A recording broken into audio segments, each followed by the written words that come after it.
Hi, and welcome to Prep Rally, brought to you by the Northwest Arkansas Democrat-Gazette. The prep basketball season is heading into a very important home stretch right now as teams are jockeying for playoff positions. Now in Class 6A and 5A, there's still a couple weeks left in the regular season, but for schools in Class 4A and below, next week starts postseason with conference tournaments, then it's on to regionals the following week, and then state.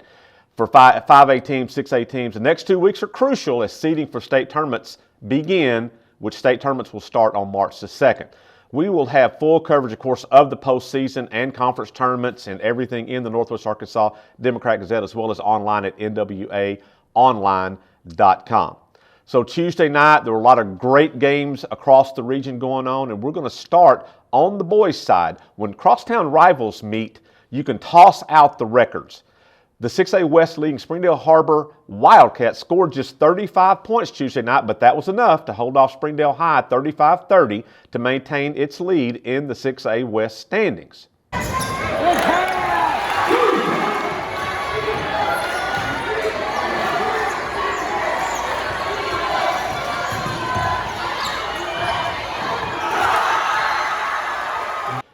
Jawan Boyd's bucket late in the game gave Harbor the lead for good, and Boyd finished with 20 points to pace the Wildcats, who are still leading the 6A West Conference on the boys' side. Here is Harbor coach Tommy Deffabaugh after the game. Another close call for you guys tonight. I think, can you live with blowouts anymore? No, everybody's going to come at us right now, and you got to give a lot of credit to Springdale. And Jeremy had his guys ready to play. They fought hard. And they don't have near the height we have, but they just fought hard. And they get up underneath you. They're quick.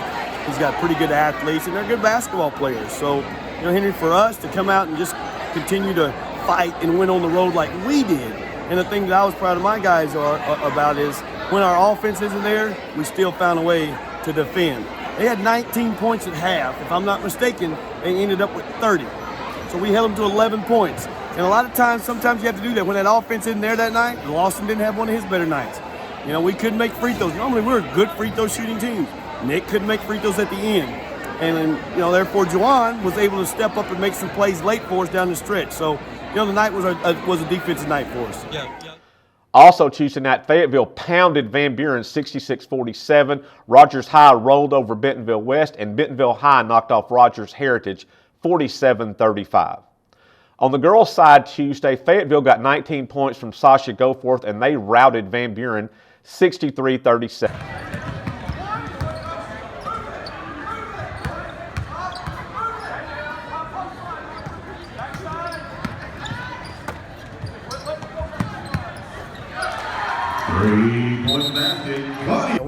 Rick, we had a kind of a slow start.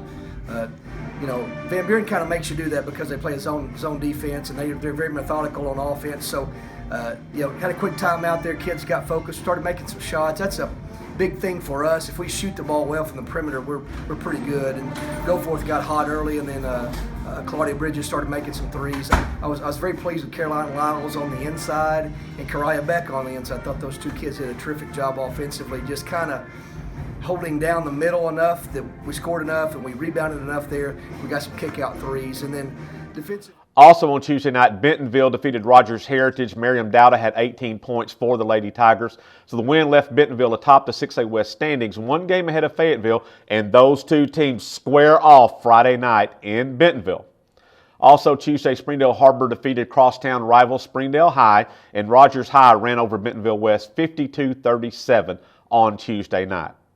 So Friday's schedule looks to be just as big, headlined by the huge 6A West girls rematch at Bentonville as Fayetteville comes in. And the first meeting is a back-and-forth game with Bentonville claiming a narrow win, and this one should be a carbon copy of that one. Also Friday night in the 4A1 conference should be a great girls game as Harrison hosts Farmington.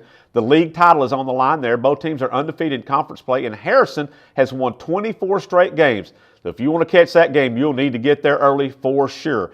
Also on the boys' side Friday night, another big game is Elkins will host Charleston in a key 3A1 West Conference game that could have a big impact on next week's conference tournament seeding as well as on into regional. So here is a look at the rest of Friday's schedule.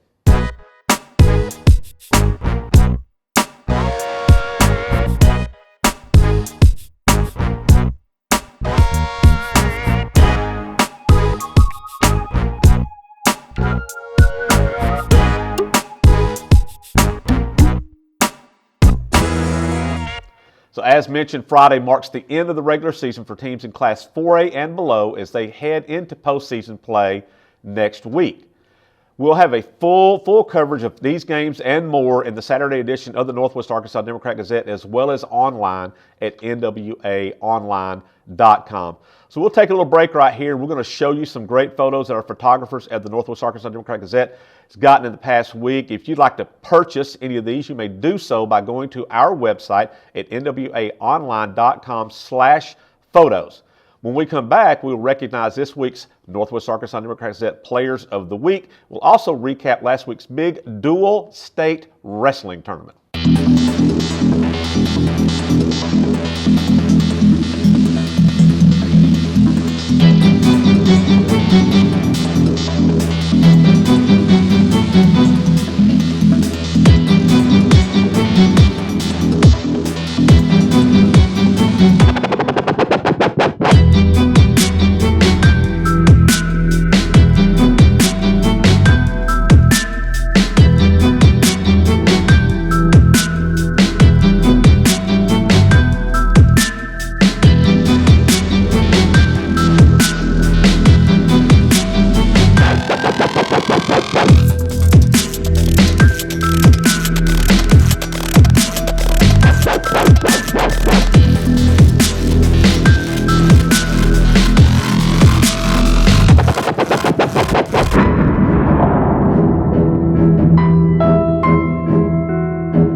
Lawson Jenkins of Springdale Harbor and Shiley Morrison of Gravette are this week's Northwest Arkansas Democrat-Gazette Players of the Week.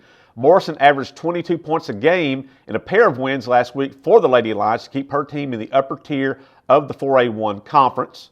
For Jenkins, he hit 5 consecutive free throws in the final 3.1 seconds to lead the Wildcats to a stunning 60-59 win against Bentonville last week. Jenkins was money at the free throw line, and his big free throws helped the Wildcats stay atop the 6A West. So congratulations to both Shiley and to Lawson.